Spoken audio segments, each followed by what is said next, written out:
Hi everyone, I'm Christine Josty of Mail Something Pretty, and I want to show you this fun, super easy butterfly card.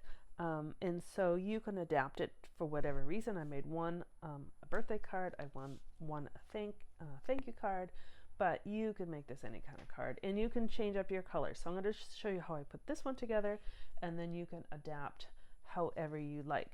And I'll show you, we'll decide if I have one here in the landscape and one in the portrait. So as we make it, we'll decide which way we're going to go. And then I just kind of give a little highlight to the envelope. Let me put those there for a second. So I'm using the Beautiful Butterflies bundle, and actually it comes in kind of 3 segments here. And let me get my catalog to show you where it is. So this is in the mini catalog of the January through April 25. It actually goes a little bit longer. I should actually even write that on here. Find my pen. It goes till May, I think it goes till May 5th. It's either May 4th or May 5th. But it's towards the back here. Sorry I didn't have it ready. But they have a nice layout here of this. And I have, in one of my lives, I made this shaker card just in different colors. And so you get this beautiful bokeh paper, you get the stamp set, there's an embossing folder. It's really called a hybrid embossing folder, and I'll show you that in a second, and then dies. But here's kind of the layout of the suite. I think that's it, yeah. But that's where I got it from. And so again, you get the stamp set, there's an embossing folder, and you can use it as we are today, just as a straight embossing folder. But just so I can point out, it actually, you can use it, you can emboss and cut at the same time. So this piece here just links in here. You can put your paper and run it through, and it would emboss and cut this butterfly all at the same time, which is kind of cool. That's how these new hybrid embossing folders work, which I like. All right, so we are just going to use it as an embossing folder. So I have already pre-cut a bunch of my pieces here.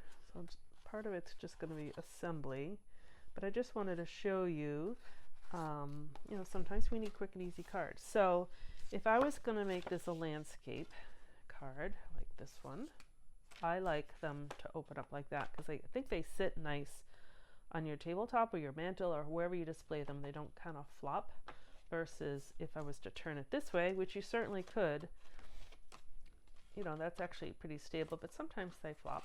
So personal preference, however you want to cut it and have it. So my landscape is 11 by 4 1/4, or my portrait, like a standard, is 8.5 by 5.5. So I think we'll just do a portrait, I guess, with this one. So I'm going to put that aside. And I had to decide because as we emboss the paper, the background paper here, I had to decide which way it's going to be put into my embossing folder. So if I was doing landscape, I would put it in this way. But I'm going to do portrait, so I'm going to put it in this way. Hopefully that makes sense, because there is a certain direction to this embossing folder. And I apologize, I feel like I'm going to sneeze. We'll see if I do or not. All right, so we're going to use the Stampin' Cut and Emboss machine. And since we are using, this is considered a 3D embossing folder because it's pretty thick, we only need the base. I'm going to put my paper in where I want it here. Trying to get that butterfly within the margins. I like to turn it and have my the folded part go in first. And then we're going to use this dark gray plate that comes with your machine. And I even labeled it here 3D because I use that for my 3D embossing folders. And that's the only reason to use this plate. And that's it. That's it for your sandwich.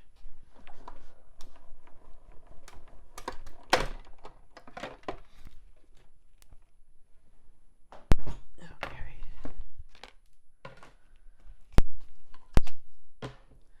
So as we take it out, you have this really nice texture. So it's a fun folder. And what we're going to do is, I'm just looking, yep.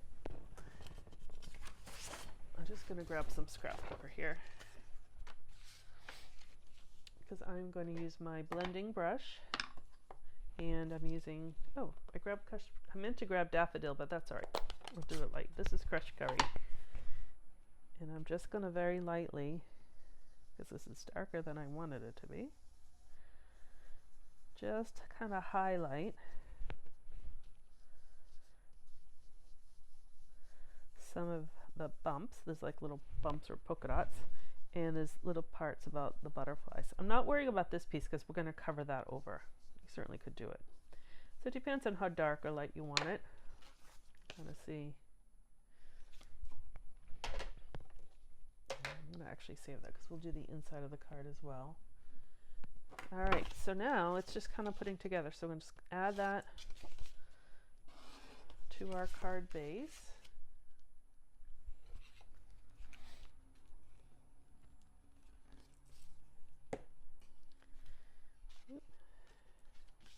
And you certainly could have done like a solid color, and that would look really nice too, but I wanted to add a little bit of that blending brushes. And I've already cut out, again with the dies, where they go? You get a whole bunch of dies. Not that one.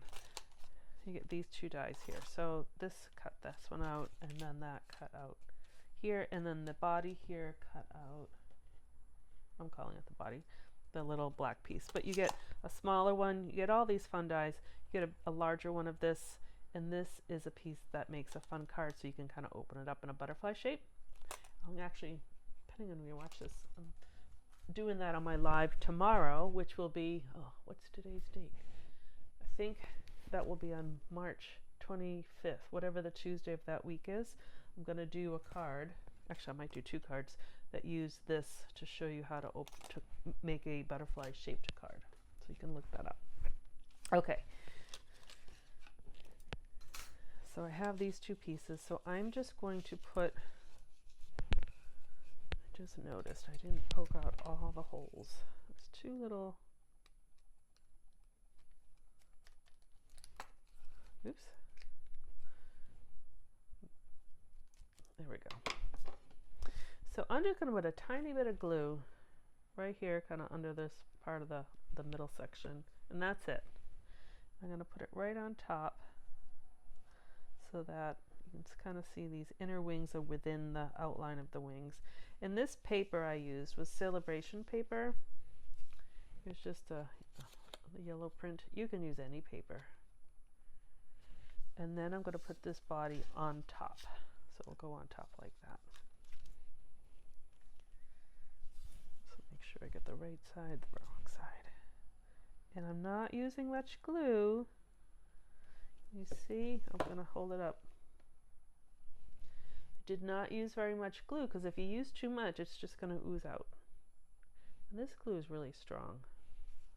So this is just going to go right on top, and it fits right in there nicely. So even this would make like a pretty tag or garland, or you can do all sorts of things. Put it on a stick for a birthday cake. You can do all sorts of things. And then I'm just going to use my dimensionals,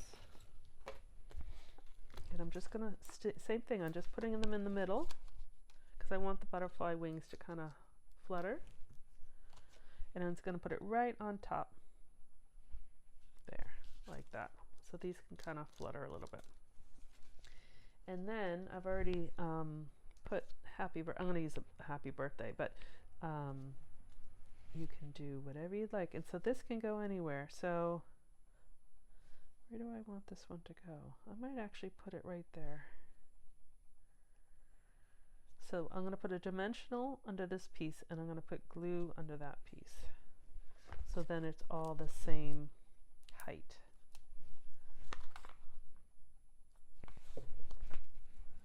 Like that. So again, this one I did it on the bottom. This is the die that comes with this bundle, so it's a little bit longer, and I just used a different one to shorten it up a little bit. So each one, and you can kind of see the tilt of my paper. This butterfly is going this way, this one's going this way. So it's all however you put your paper. And then this one is landscape. And so what I'm going to do, you can either, oh, I used a different butterfly on that one. You can either blend first or stamp first. So I think what I'm going to do, I'm actually going to blend first. Let's see. Just in this area. And then I'm going to stamp. And I'll hopefully be able to show you why I decided to do it that way versus the other way. So this will need to dry for a second, but what I did on these ones is I stamped first, I let it dry, and then I blended, but it kind of muted out the crisp line of the butterfly. So I'm hoping by blending first and then stamping, then I'll just leave it alone. It will be a little crisper. There's no wrong way, but I don't know if you can see, but this is a little duller than that one. Just a little like, just a little thing, I guess. I don't know. All right, so that's our card. So super easy. You can make these in all sorts of colors, a whole rainbow of colors, depending on what paper, and then if you're going to blend your background. But it's kind of a fun set. I'm going to be, you know, I've done some. I'm going to do some more, and if you like it, you can order it from me, and I'd be happy to help you out if you need some help. So thank you very much for watching. I'm Christine Josty of Mail Something Pretty. Have a great day.